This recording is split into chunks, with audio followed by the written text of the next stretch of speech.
tout le monde, c'est Megan. Je vous retrouve aujourd'hui pour parler du petit chat qu'on a recueilli il y a à peu près un mois chez nous. Donc elle s'appelle Mitzi, elle a environ 3 mois d'après la veto. En fait elle serait née fin juillet, donc ouais là elle aura un chouïa plus que 3 mois. Voilà, elle est là. Et là, elle a pas du tout envie d'être portée, elle a vraiment envie de jouer. Regarde, dis bonjour à la caméra. Coucou, Zizi Mitzi. Du coup, ouais, elle est toute noire. Elle a juste, du coup, le bout des patounes là, blanche, le bout de la queue, un petit peu ici et au cou. Et là, voilà, elle a pas du tout envie d'être portée. Hein? Guédé, elle a pas du tout envie. Ah, elle a pété. Oh, ah, tu pues le chat. Elle a pété sa puce, c'est une horreur. Du coup elle a encore des puces, donc elle est toujours enfermée salon, salle à manger, cuisine, elle a pas le droit de monter dans les chambres. Alors pour la petite histoire, c'est un petit chat qui a commencé à traîner dans notre jardin à partir de mi-août à peu près. Et on la voyait souvent en fait, elle venait dans le jardin, elle faisait sa vie, elle allait manger dans la gamelle des poules. Donc au fond du jardin on a un poulailler, on met des gamelles avec des restes de table.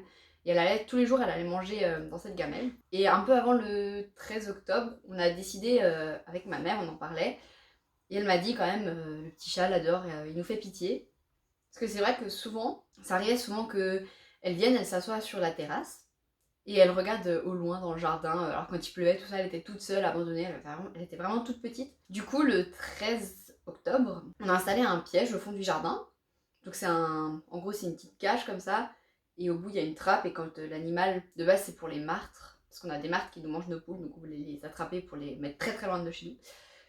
Donc quand elles posent leurs pattes sur un petit levier au bout, ça ferme la trappe derrière eux. Donc on a mis du pâté, et on s'est dit si on attrape le chat c'est bien, sinon ben c'est pas grave, il continue de vivre sa vie tout seul.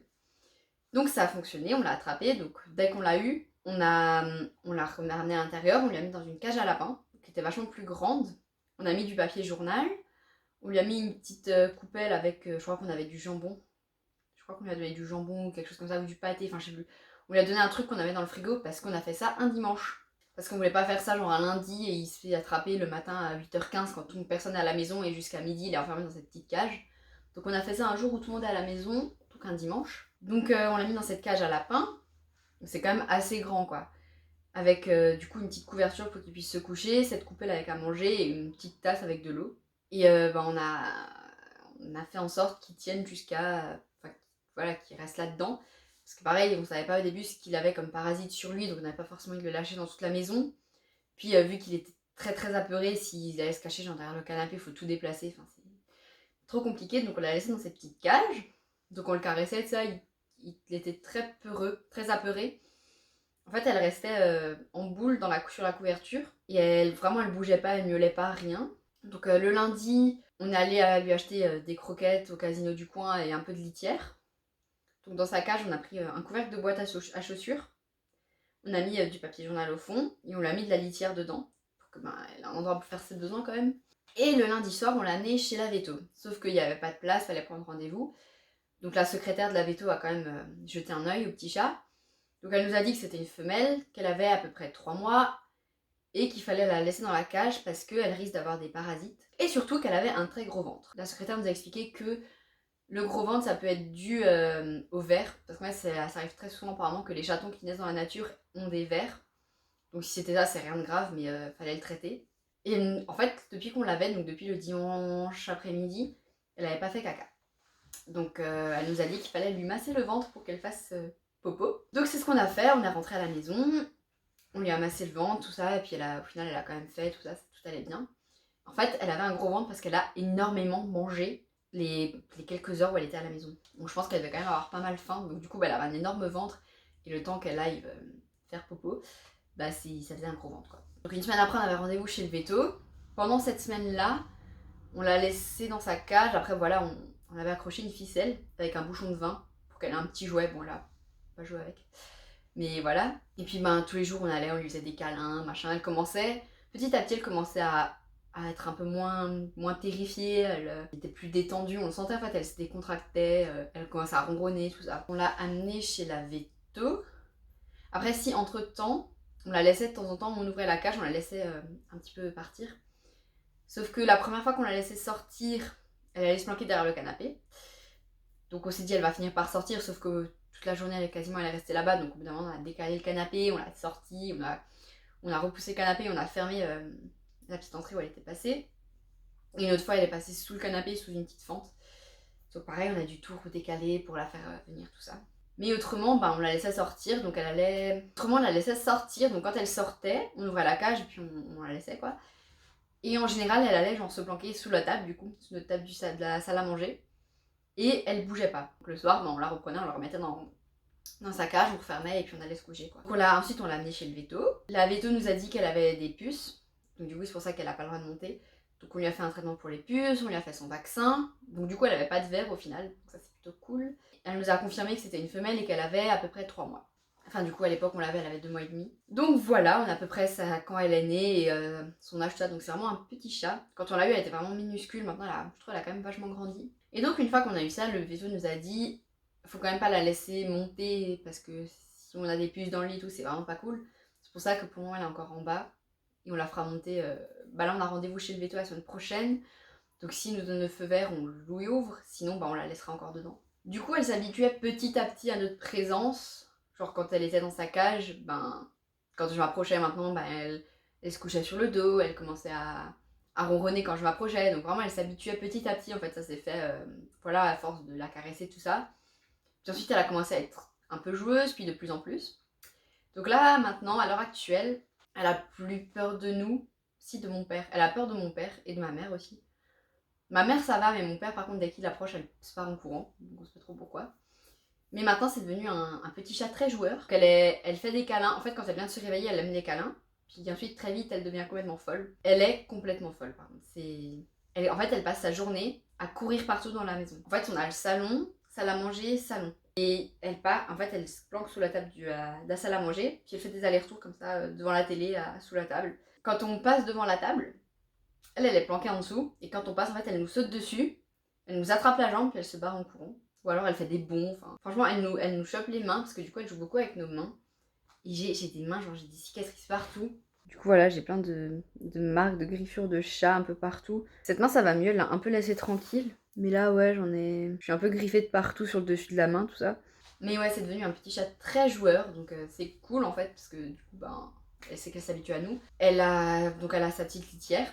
D'ailleurs, en parlant de sa litière, depuis qu'on l'a, donc ça va faire un mois, depuis qu'on l'a, donc en fait, quand on l'a, au tout début dans sa petite cage, on lui avait mis une petite litière quoi. Et elle est direct allée dedans, elle a fait ses trucs dedans, on n'a pas eu besoin de lui montrer en fait, direct elle savait, elle a direct su qu'il fallait gratter, enfin tout ça. Donc ça c'est cool, elle est toujours très propre. Elle a fait 2 fois en dehors de sa litière, donc une fois c'est parce que sa petite litière dans sa cage était pleine, en fait il n'y avait pas assez de litière, et quand elle devait faire popo. Et vu que sa litière était pleine, elle a fait dans la couverture et elle a gratté avec la couverture. Bon, on n'a pas voulu parce que voilà. Et la deuxième fois, mon papa bricolait, il avait une boîte avec des vis. Et le chat est allé dans cette boîte, elle a gratté, elle s'est dit « Oh, c'est comme ma litière » et elle a fait pipi dedans. Mais autrement, elle a jamais fait en dehors de sa litière. Quand on a fait le changement de sa petite cage à une vraie litière, on l'a posée dans un coin de la maison. Et elle est direct allée, elle savait que c'était là. On a une porte à la litière, donc on savait pas trop si elle allait quand même rentrer. Mais ça la dérange pas du tout, elle saute dans la litière. En fait, elle adore jouer avec cette porte. Des fois, elle est à côté de la litière et d'un coup, elle pète un câble et je sais pas, elle saute dans sa litière et joue avec la porte. Enfin bref. Il est complètement barjot, le chat. Après, il y a un truc qu'elle fait pas, elle ne miaule pas. Ou alors vraiment très rarement. En fait, on l'entend pas miauler, sauf quand on est à table et qu'elle veut manger. Quand on est à table, elle demande en fait, donc on lui dit non, tout ça. Mais elle se met à côté et en fait elle miaule pas, elle ouvre juste la bouche mais il n'y a aucun son qui sort. Et par contre quand on lui donne de temps en temps genre du lait ou quelque chose et qu'on prépare sur la table, elle le sait. Et là par contre elle miaule, mais elle miaule à peine, on l'entend à peine, c'est vraiment pas... Je sais pas, elle miaule quasiment pas en fait, donc bon. Après tant mieux, ça évite comme les années, peut-être à miauler pour rien quoi. Elle a un jouet, c'est sa souris, elle l'adore. Elle joue tout le temps avec. Dès qu'elle la voit, elle lui donne un coup, puis ensuite c'est parti, elle court partout avec. Et sinon, on lui a acheté un arbre à chat. Donc pareil, je vous montrerai après. Si ça vous intéresse, je vous mettrai le lien Amazon en barre d'infos, parce que du coup on l'a pris sur Amazon, parce que en fait c'était carrément moins cher qu'en magasin. Il est assez grand, en fait par rapport à moi, il fait à peu près, il m'arrive là je dirais. Sur le site il y a marqué qu'il fait à peu près 1m40, donc je pense que c'est ça. Ça doit faire ouais 1m40. Donc on lui montre qu'il faut qu'elle fasse ses griffes ici, mais elle continue de faire ses griffes sur le mur. Parce qu'on a un mur avec des... C'est pas un mur lisse, il y a des petits morceaux de crépi comme ça, donc elle fait ses griffes là-dessus. Ou sur les chaises. Donc elle continue de faire ses griffes au mauvais endroit. Pareil, elle dort pas dans l'arbre à chat, elle dort encore sur les chaises. En fait, depuis le début, elle dort sur les chaises. Même pas sur le canapé, rien, c'est vraiment sur les chaises, c'est son truc. Mais on va essayer de la faire dormir dans l'arbre à chat parce que c'est quand même... Enfin, c'est plus cool en fait, surtout qu'on l'a acheté pour elle, donc si elle y va pas, on a un peu les nerfs quoi. Mais à part ça, voilà, c'est un petit chat très mignon, très adorable, très affectif, qui adore nous sauter dessus. Mais vraiment, des fois, je suis juste debout et on discute avec ma mère ou quelque chose. Et elle court dessous la table, elle me saute dessus, puis elle repart. Puis elle revient, elle me saute dessus, elle repart. Et voilà, ça l'éclate. Elle court partout. Voilà, elle fait sa vie, quoi. Elle découvre.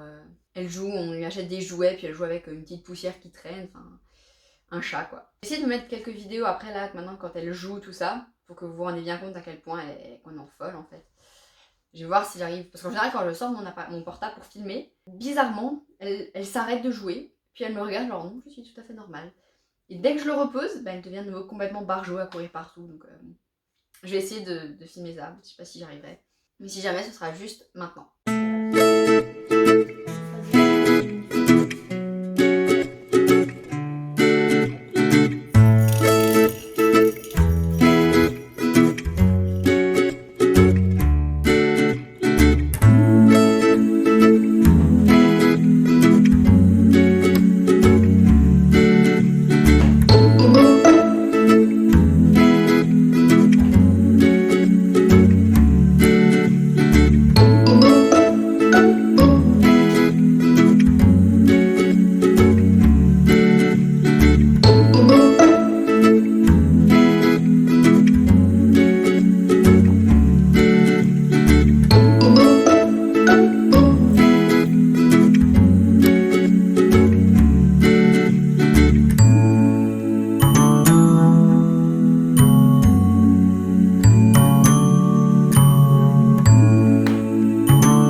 petit chat Mitzi. Si jamais vous pouvez me suivre sur Instagram, je risque de poster, en fait je poste déjà pas mal de photos d'elle et je risque de poster pas mal de stories. Vous pouvez aussi me suivre sur Twitter, parce que bah, c'est cool sur Twitter.